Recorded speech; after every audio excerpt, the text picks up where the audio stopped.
adalah daerah-daerah rawa, payau, lahan gambut, dan perairan, tetap atau sementara, dengan air yang tergenang atau mengalir, tawar, payau atau asin, termasuk wilayah perairan laut yang di dalamnya tidak lebih dari 6 meter pada waktu surut. Lahan basah memiliki fungsi sebagai pendukung kehidupan secara langsung seperti sumber air minum dan habitat beraneka ragam makhluk hidup.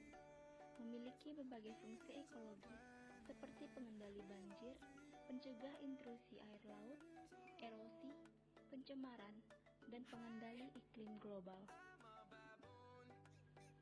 Terdapat 3 jenis lahan basah yang ada di sekitar tempat tinggal saya, yaitu lahan gambut, rawa, dan sungai, yang mana masing-masing memiliki fungsi dan nilai sebagai penyedia manfaat bagi ekosistem jika dijaga kelestariannya.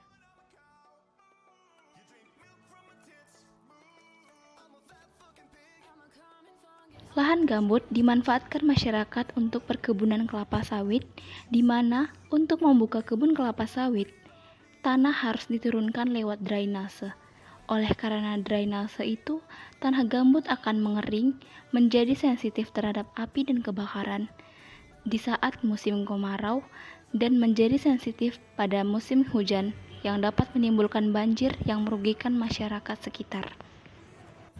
Permasalahan lain yang ditimbulkan dari pengolahan lahan gambut yang dijadikan sebagai perkebunan yaitu perubahan iklim, yang mana untuk mendirikan perkebunan, kanal drainase digali untuk mengeluarkan airnya, sehingga jika air keluar, bahan organik yang berada di dalamnya akan pecah dan dibuang ke udara sebagai CO2. Oleh sebab itu, solusi yang dapat dilakukan untuk mencegah bencana ini yaitu menghentikan drainase untuk tanah-tanah gambut, membangun bendungan untuk memulihkan permukaan air, dan melakukan perubahan komoditi tanaman seperti kelapa sawit menjadi tanaman lain yang memiliki produk-produk komersial yang dapat menarik tanpa melakukan drainase. Sungai merupakan wadah pengaliran air dari hulu ke hilir. Kualitas air sungai dipengaruhi oleh kualitas pasokan air yang berasal dari daerah tangkapan, sedangkan kualitas pasokan air dari daerah tangkapan berkaitan dengan aktivitas manusia yang ada di dalamnya.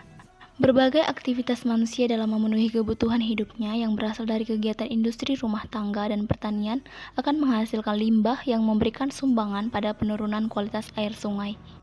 Penurunan kualitas air sungai dapat dilihat pada warna sungai, yang mana dulunya sungai ini berwarna jernih, namun kini telah berubah warna menjadi keruh seperti ini. Solusi yang dapat dilakukan untuk mengurangi penurunan kualitas air yaitu dengan meningkatkan koordinasi antar instansi yang berkaitan dengan pengendalian pencemaran air, mengedukasi dan mengajak masyarakat untuk tidak membuang sampah ke sungai, karena di sisi lain membuang sampah ke sungai dapat menimbulkan banjir yang merugikan masyarakat sekitar. Rawa merupakan kawasan lahan rendah yang senantiasa memiliki kepekaan tergenang air pada kurun waktu tertentu maupun sepanjang tahun.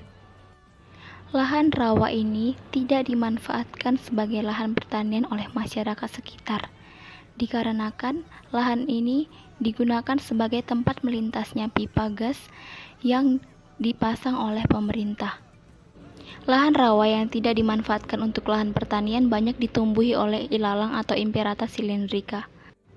Agar lahan rawa tidak terbengkalai, maka perlu dilakukan koordinasi antara instansi pemerintah dan masyarakat untuk mengelola lahan rawa menjadi sektor pertanian dan perikanan yang dapat menunjang perekonomian masyarakat sekitar dengan memperhatikan kebijakan pemerintah yang telah melakukan penanaman pipa gas sebelumnya, sehingga kedua belah pihak saling menguntungkan dan lahan rawa juga dapat dimanfaatkan sebaik mungkin.